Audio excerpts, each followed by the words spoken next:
बिस्मिल्लाहिर्रहमानिर्रहीम, अस्सलाम वालेकुम। हम लोग अक्सर कहते हैं कि चाइना ने बड़ी तरक्की कर ली है, बड़ी कमाल तरक्की कर ली है, बड़ा ही ज़बरदस्त काम हुआ है और चाइना 100 साल आगे की सोचता है।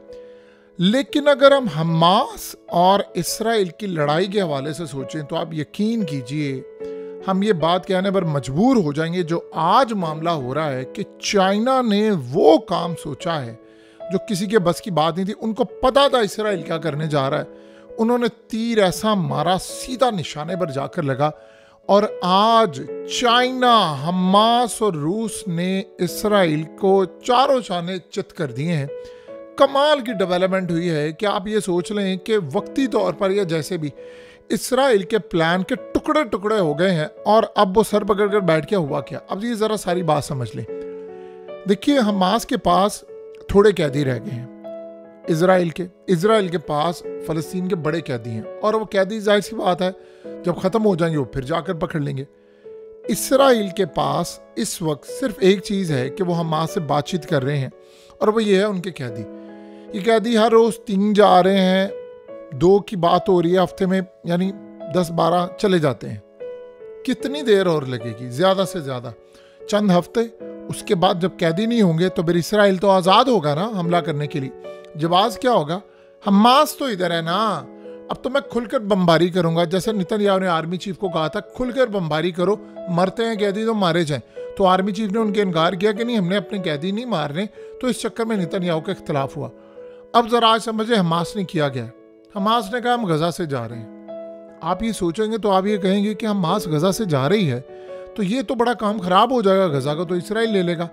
लेकिन अगर आप पूरा खेल समझेंगे तो आप ये कहेंगे कि चाइना ने किया क्या है। असल में फ़लस्तीन अथॉरिटी और हमास, इनकी आपस में लड़ाई। गजा पहले फ़लस्तीन अथॉरिटी के पास, हमास ने फिर इलेक्शन जीता, वो गजा के अंदर रूल किया और वो आपको पता है हथियार और याह्या सिनवार ने सारा काम किया। अब हुआ ये कि उन्होंने हथियार भी रखे, उनकी आपस की लड़ाई थी। चाइना को पता था ये सारा काम होना है, आज नहीं तो कल होना है। हमास और जो फ़लस्तीन के अंदर ग्रुप्स थे 12-13, फ़लस्तीन अथॉरिटी, महमूद अब्बास, ये वो याद रहे, फ़लस्तीन अथॉरिटी को पूरी दुनिया तस्लीम करती है। पाकिस्तान से लेकर, अरब ममालिक से लेकर, यूरोप से लेकर, चाइना से लेकर, इंडिया से लेकर, इवन के इसराइल, इवन के मिस्र, सब उनको तस्लीम करते हैं, हमास को नहीं करते। हमास को दहशतगर्द और बहुत सारा मामला है। तो जब भी बात होगी तो आपको नज़र आएगा महमूद अब्बास, और वो वेस्ट बैंक में होता है। तो अब हुआ क्या कि चाइना ने इनको बुलाया बीजिंग के अंदर, इन सबकी करवा दी सुलह और इनको कहा कि देखो तुम लड़ोगे तो बचोगे कोई भी नहीं, वेस्ट बैंक भी हाथ से जाएगा, गजा भी जाएगा। चाइना ने इनको कहा कि हमास को एक बात को क्लियरली बता दिया कि देखो अब तुम्हें कोई तस्लीम नहीं करेगा, तो बेहतर इशू ये है कि वक्ती तौर पर तुमने एक नेशनल गवर्नमेंट बनानी है, यानी उसके जो ओहदेदार हैं वो फ़लस्तीन की अथॉरिटी होगी, यानी महमूद अब्बास जिसको सब तस्लीम करते हैं, और हमास उस गवर्नमेंट के अंदर शामिल हो जाए, कुछ उनके वजीर हो जाए, ना भी हो, लेकिन जो नेशनल गवर्नमेंट होती है वो बनेगी। तो ये बात आप अच्छी तरह समझ लें कि नेशनल गवर्नमेंट बनती है और फ़लस्तीन की अथॉरिटी आती है तो फिर क्या होगा। हमास ने कहा जी आज कि ये गजा जंग बंद होगी तो हम यहाँ से चले जाएंगे, यानी गजा के अंदर से निकल कर नहीं जाएंगे, यानी गजा की जो गवर्नमेंट है वो हम नहीं लेंगे क्योंकि हमास की पहले गवर्नमेंट थी, तो फ़लस्तीन अथॉरिटी को दे देंगे। अब इसराइल के लिए सबसे बड़ा झटका ये है, उसने प्लान ये किया था कि कैदी जब ख़त्म हो जाएंगे, ये जंग बंद हो जाएगी, तो मैं हमला करूंगा दोबारा और मैं इनकी ईंट से ईंट बजा दूंगा। ये कह कर के हमास के खिलाफ लड़ाई है, उनकी गवर्नमेंट है, मैं उनको छोड़ूंगा नहीं। पहले तो ये था ना कि आम लोग थे, फलाना था, ये था। जैसे मिसाल के तौर पर इसराइल ने जवाब बनाया शाम के अंदर कि जी वहाँ पर हिजबुल्ला और ईरान के ठिकाने फलाना, ये वो बमबारी की, इस चक्कर में से सब कुछ तबाह कर दिया। अब आजकल वो बमबारी नहीं कर रहा। क्यों? उसकी वजह ये है कि अब वहाँ पर वो नहीं है तो लिहाजा उसके पास कोई जवाब नहीं है। तो इसी तरह उसने प्लान ये किया था कि हम गजा के अंदर मुकम्मल तौर पर तबाही करेंगे, इतनी बमबारी करेंगे, लोगों को निकालेंगे, तबाही करेंगे कि आप उसका अंदाज़ा भी नहीं कर सकते।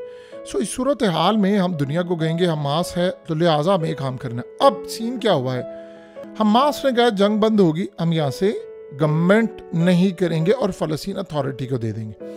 अब बज़ाहिर देखा जाए तो ये हमास की शिकस्त है, लेकिन इसमें ग्रेट प्लान है। देखिए, एक दफ़ा रीबिल्डिंग शुरू हो गई, कंस्ट्रक्शन गज़ा की शुरू हो गई, गज़ा के लोग वहाँ पर रहे, तो फिर ये बात आप ज़हन में रख लें अच्छी तरह, ड्यूरिंग कंस्ट्रक्शन आप फिर निकाल नहीं सकते। इसराइल का प्लान ये है कि इनको कंस्ट्रक्शन से पहले निकाले। अब हुआ क्या है, मोहम्मद बिन सलमान से लेकर सीसी से लेकर सारे अरब ममालिक ने कहा है गज़ा के लोगों को अपने यहाँ से निकालने नहीं देना, प्लान हमारे पास है, यानी इसको कंस्ट्रक्शन करेंगे, वो पैसा भी साथ कंट्रीब्यूट करेंगे।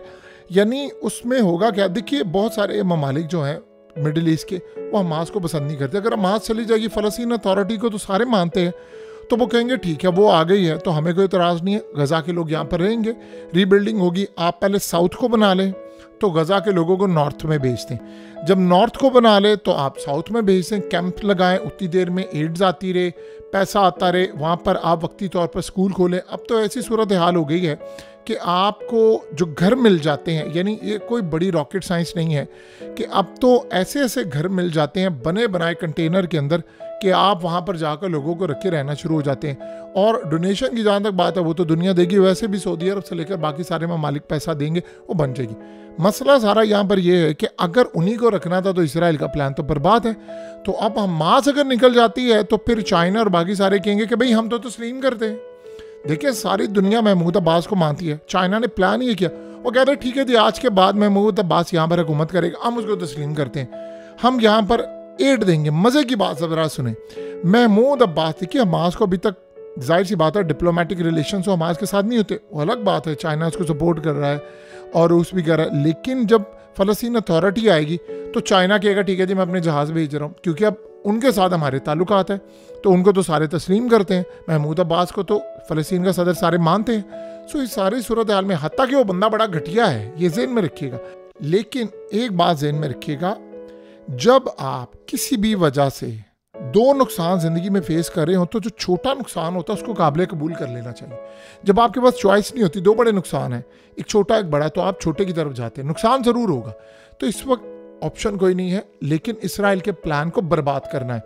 तो ये इतनी बड़ी चाल है चाइना की, अब इसराइल की तोपों का रुख है चाइना की जानिब कि असल में हमास और फतह और ये फ़लस्तीन अथॉरिटी इनके दरमियान लड़ाई थी कई सालों की और चाइना ने उनकी सुलह करवा दी। तो चाइना ने सुलह करवाई, अब नेतन्याहू शी जिनपिंग पर बरस रहा है, गुस्से में है कि तुमने ये हरकत क्या की। आपको पता है कि एक टाइम था हाइफा का सारा कॉन्ट्रैक्ट चाइना के पास था, तो चाइना से कॉन्ट्रैक्ट लेकर अमेरिका के कहने पर वो सारा कॉन्ट्रैक्ट उनसे लिया, तो चाइना के अब ताल्लुकात वो नहीं रहे। आपको पता है नेतन्याहू ने इल्ज़ाम लगाया था कि मेड इन चाइना हथियार हमास के पास हैं और रूस के भी, और ये तमाम चीज़ें।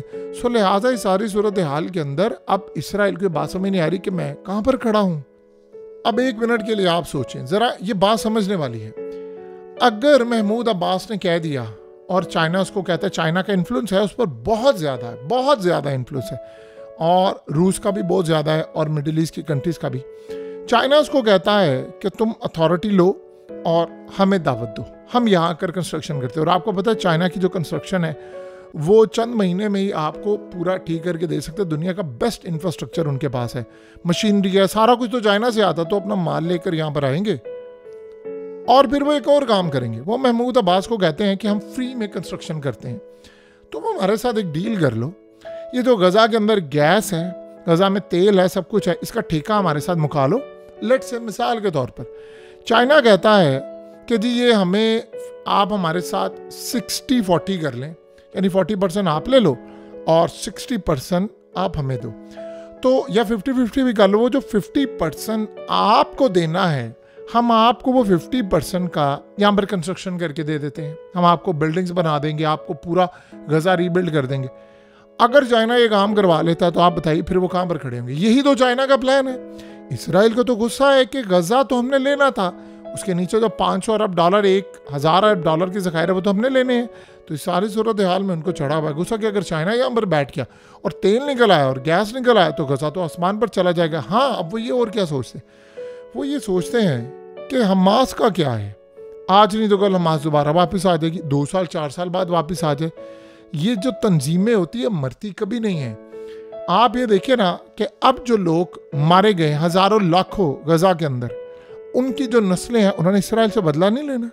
वो कहाँ पर जाएंगे? वो बदला लेने के लिए उन्हीं ताकतों के पास जाते हैं ना जिनके पास हथियार होते हैं।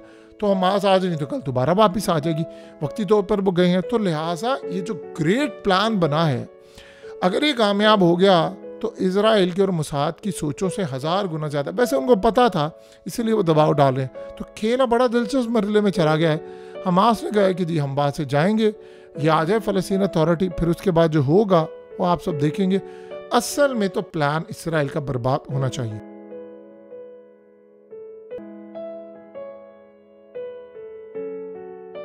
हकीकत टीवी को सब्सक्राइब करना मत भूलें, वीडियो को लाइक करें, शेयर करें और कमेंट सेक्शन में अपनी राय का इजहार ज़रूर करें।